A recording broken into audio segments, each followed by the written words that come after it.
Okay, here you can see is my connections page, connections PHP, and let's see, here's the library.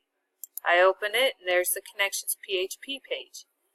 Now let's look and see when I run it what it does.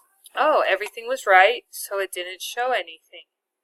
Now let's go back and let's make it so this is wrong and save it, and then go here and you can see my server error page. And then let's go back, fix that, push save, and then run it once again, and once again it doesn't show anything, so it's good.